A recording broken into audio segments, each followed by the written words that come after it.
Hello everyone. तो कल तक हम लोगों ने देख लिया था कि ओपन मार्केट ऑपरेशन क्या होता है। अपनों ने क्वांटिटेटिव टूल्स जो है वो पूरे कर लिए थे ओपन मार्केट ऑपरेशन तक। आज अपने करेंगे क्वालिटेटिव टूल्स या जिनको डायरेक्ट टूल्स कहते हैं, पर उनसे पहले अपना एक टॉपिक है ओपन मार्केट ऑपरेशन के अंदर ही ऑपरेशन ट्विस्ट क्या था। ओपन मार्केट ऑपरेशन अपनों ने क्या देखा था कि जब आरबीआई बाय करता है या सेल करता है गवर्नमेंट सिक्योरिटीज़ को, या तो बेचता है या ख़रीदता है गवर्नमेंट सिक्योरिटी को मनी सप्लाई को कंट्रोल करने के लिए या लिक्विडिटी को कंट्रोल करने के लिए, तो उसको अपनों ने ओपन मार्केट ऑपरेशन कहा था। उसी तरीके का एक ओपन मार्केट ऑपरेशन है ऑपरेशन ट्विस्ट, जिसके बारे में हम पढ़ेंगे। 3-4 लाइन का है, बस अच्छे से याद रखना है। इसका ऑब्जेक्टिव क्या था मेनली वो याद रखना है। अब देखो, कमर्शियल बैंक्स जो है उनको पैसा चाहिए था और उनको लोन नहीं मिल रहा था। उसके बाद में वो अपने बॉन्ड्स इशू करना चाह रहे थे। बॉन्ड्स इशू करने का मतलब क्या है कि वो लोगों से पैसा लेके और उनको एक ऐसी रिसिप्ट दे रहे थे कि हाँ भाई, हमने इतना रुपया लिया है तुमसे, इतनी डेट के बाद में हम चुका देंगे, इतनी 7% इंटरेस्ट है, 8% इंटरेस्ट रेट है, इस पे हम आपको पैसा वापस चुका देंगे। लेकिन बाद में क्या होता है कि जो गवर्नमेंट सिक्योरिटी, गवर्नमेंट वाले बॉन्ड्स है ना, उनके ऊपर ज़्यादा प्रॉफिट चल रहा होता है, ज़्यादा यील्ड मिल रही होती है। तो उस वजह से क्या दिक्कत होती है कि ये जो कंपनी वाले बॉन्ड है वो कोई ख़रीदना पसंद नहीं कर रहा होता, इतने अट्रैक्टिव नहीं रहते। तो अब आरबीआई को कुछ तो करना पड़ेगा, क्योंकि कंपनीज़ को पैसा नहीं मिलेगा तो कंपनीज जीडीपी में ग्रोथ कैसे करेगी, कैसे एम्प्लॉयमेंट जनरेट करेगी। तो आरबीआई क्या करता है कि ये जो गवर्नमेंट वाले बॉन्ड्स होते हैं ना, लॉन्ग टर्म वाले, उनको क्या करता है, खुद खरीद लेता है अपने पास में। खरीद लेगा तो अब क्या होगा, अब वो आपको प्रीवियस वीडियो देखनी पड़ेगी पूरी बॉन्ड यील्ड के लिए, और मैंने कल अच्छे से उसमें क्लियर किया था कि बॉन्ड क्या होते हैं, बॉन्ड यील्ड क्या होती है। उसको देखने के बाद आपको ये अच्छे से वीडियो क्लियर हो जाएगी। तो जो गवर्नमेंट के बॉन्ड है उन पे यील्ड या जो उन पे प्रॉफिट है वो ज़्यादा हो रहा था, तो लोग क्या कर रहे थे, गवर्नमेंट वाले बॉन्ड में ज़्यादा इन्वेस्ट कर रहे थे। तो अब आरबीआई क्या कर रहा है, गवर्नमेंट वाले बॉन्ड को मार्केट से निकाल रहा है कि ऐसा हो कि गवर्नमेंट वाले बॉन्ड अवेलेबल ही नहीं रहे मार्केट में ख़रीदने के लिए लोगों के पास। तो ऑटोमेटिकली लोग क्या करेंगे, कॉरपोरेट बॉन्ड्स की तरफ शिफ्ट होंगे। असल में इससे बहुत कॉम्प्लिकेटेड प्रोसेस है, लेकिन अपनों को समझने के लिए इतनी चीज़ें काफ़ी है कि गवर्नमेंट वाले बॉन्ड्स को आरबीआई ने ख़रीद लिया ताकि कॉरपोरेट बॉन्ड लोग खरीद सके और बैंकों को पैसा मोबिलाइज हो सके। बैंकों को पैसा कैसे मिलेगा, बॉन्ड आपको अच्छे से समझना पड़ेगा। उसके लिए बॉन्ड क्या होता है, बॉन्ड यील्ड क्या होती है, प्रीवियस वीडियो को देख के आप इस वीडियो को देखेंगे तो आई बैट यू कि आपको अच्छे से क्लियर हो जाएगा ये। तो इसलिए अब आरबीआई ने क्या चलाया था, ऑपरेशन ट्विस्ट चलाया था, जिसके अंदर आरबीआई क्या कर रहा था, लॉन्ग टर्म वाले जो गवर्नमेंट के बॉन्ड है उनको खुद खरीद रहा था ताकि मार्केट के अंदर वो बॉन्ड्स ना बचे गवर्नमेंट वाले, तो कॉरपोरेट वाले जो कंपनीज वाले बॉन्ड है वो लोग खरीदने लग जाए। जिससे क्या होगा कि हाँ, अब कॉरपोरेट बॉन्ड्स अगर लोग खरीदेंगे तो अब ये बैंकों को कंपनीज क्या कह सकती है कि भाई पैसा दे दो हमें, तो लोन दे दो, वरना हम क्या करेंगे, हमारे बॉन्ड्स इशू करने लग जाएंगे। तो उसकी वजह से उनको वापस लोन मिलने में आसानी हो गई थी, ऐसा कुछ प्रोसेस था वो। तो इसमें एक बार और देख लेते हैं। कमर्शियल बैंक्स वर रिलक्टेंट, मतलब देना नहीं चाह रहे थे वो लोन प्राइवेट कंपनीज़ को, क्योंकि उनका बैड लोन, एनपीए ये सब हो रखा था कि पैसा वो टाइम पे रिपे नहीं कर पा रहे, तो उनकी वजह से बैंकों का एनपीए हो जा रहा था। आगे पूरा प्रोसेस देखेंगे अपने एनपीए का नेक्स्ट टॉपिक्स में। तो उसकी वजह से क्या हो रहा था, कंपनीज़ को पैसा नहीं मिल रहा था, तो और कॉरपोरेट बॉन्ड चीपर रेट्स पे कोई ख़रीदना नहीं चाह रहा था, क्योंकि जो गवर्नमेंट वाली जीसैक है उस पर अच्छा ब्याज मिल रहा था लोगों को, इसलिए। तो उसके बाद में क्या होता है, आरबीआई एक स्पेशल टाइप का ओपन मार्केट ऑपरेशन करता है, जिसके अंदर वो गवर्नमेंट सिक्योरिटी वाले बॉन्ड्स को ख़रीद लेता है खुद के पास में, ताकि उनकी सप्लाई कम हो जाए और उन पे यील्ड ज़्यादा ना मिले। इसलिए लोगों को कॉरपोरेट बॉन्ड में इन्वेस्ट करने में फ़ायदा हो। अब कॉरपोरेट बॉन्ड इशू कर सकते हैं बैंक्स, ये कंपनीज़। तो वो कंपनीज़ कह रही है कि हाँ बैंक, या तो आप हमें दे दो लोन, वरना हम हमारे बॉन्ड्स इशू कर लेंगे, तो उनको मनी अवेलेबल हो जाएगा। तो कुल मिला के ऑब्जेक्टिव क्या है, अगर आपसे कोई पूछे तो, या क्वेश्चन आ जाए तो, कि ऑपरेशन ट्विस्ट का ऑब्जेक्टिव क्या है, कॉरपोरेट बॉन्ड्स को अट्रैक्टिव बनाना, जो उस टाइम अट्रैक्टिव नहीं थे, उनको कोई ख़रीद नहीं रहा था, ताकि लोग उनको ख़रीदे। एक लाइन में आपको ये याद रखना है, कुछ भी याद नहीं रहे तो चलेगा, बस इसका ऑब्जेक्टिव क्या याद रखना है। आरबीआई ने एक ओपन मार्केट ऑपरेशन किया है जिसका नाम है ऑपरेशन ट्विस्ट। और इससे क्या होगा कि ये जो कंपनीज़ के बॉन्ड है ये भी लोग खरीदे, ऐसी सुविधा बनाना। इतना ही मतलब है इसका, अगर कुछ नहीं आपको समझ आए तो।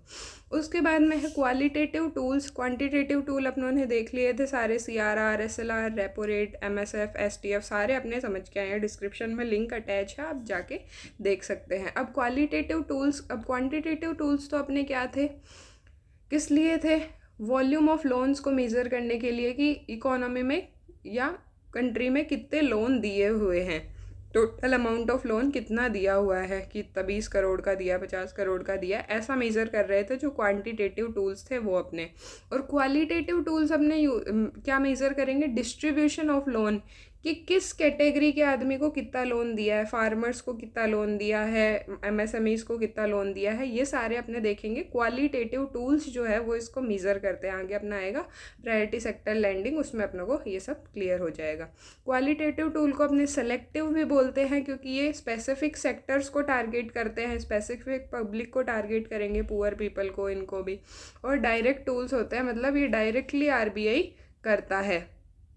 उनके अंदर सबसे पहले क्वालिटेटिव टूल्स में अपना है मोरल सुएशन क्या होता है, या नैतिक दबाव या सलाह या प्रचार क्या होता है। मोरल सुएशन का मतलब है कि RBI वार्निंग दे रहा है, डायरेक्ट कोई एक्शन नहीं ले रहा, बैंक को कह रहा है, इनडायरेक्टली कह रहा है कि आप ऐसा करो, मतलब पब्लिसिटी के माध्यम से, और मतलब पब्लिक में आ रहा है, न्यूज़ मीडिया में डाल रहा है कि अगर बैंक ऐसा नहीं करेंगे तो ऐसा हो सकता है उनके साथ, ऐसी कुछ बातें करता है वो।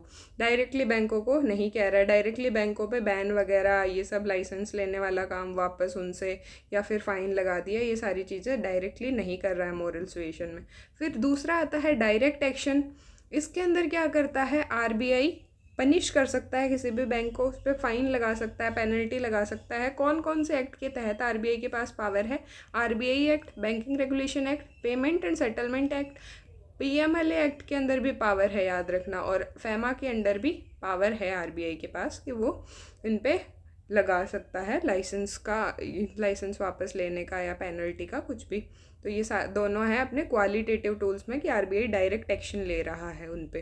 तीसरा है मार्जिन रिक्वायरमेंट या लोन टू वैल्यू रेशो। इसको क्या कहते हैं, मान लो बैंक के पास क्या है, बैंक किसी को है ना लोन चाहिए और उसने अपना गोल्ड गिरवी रखा है, तो अब RBI ने कह दिया कि अगर गोल्ड है तो उसका X% तक ही बैंक्स को लोन में देना है। कि मान लो 5 लाख का गोल्ड है, तो RBI ने अगर कह दिया ना कि 5 लाख का गोल्ड है तो आपको 3 लाख तक का ही लोन देना है, ऐसा RBI कह सकता है। तो वो भी एक प्रकार का क्या है, डायरेक्ट एक्शन या क्वालिटेटिव टूल है, जिसको कहते हैं loan to value. Loan to value मतलब ही समझ जाओ, जितनी उस कोलेट्रल की जो भी सामान गिरवी रखा है उतनी उस जिसकी वैल्यू है उतना ही क्या रहेगा अपने पास, उतना ही वो लोन में दे सकता है बैंक वाला पैसा।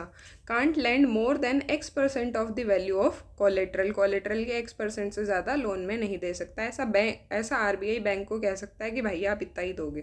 उसके बाद में सेलेक्टिव क्रेडिट कंट्रोल अपना आ जाता है। अब इसके अंदर सेलेक्टिव क्रेडिट कंट्रोल 2 प्रकार का होता है, इनडायरेक्ट या नेगेटिव डायरेक्शन या पॉजिटिव डायरेक्शन होता है इसके अंदर। तो अब सेलेक्टिव क्रेडिट कंट्रोल में नेगेटिव डायरेक्शन भी है, पॉजिटिव डायरेक्शन भी है। नेगेटिव का मतलब क्या है कि RBI ने सीधा मना कर दिया कि आपको ये काम नहीं करना।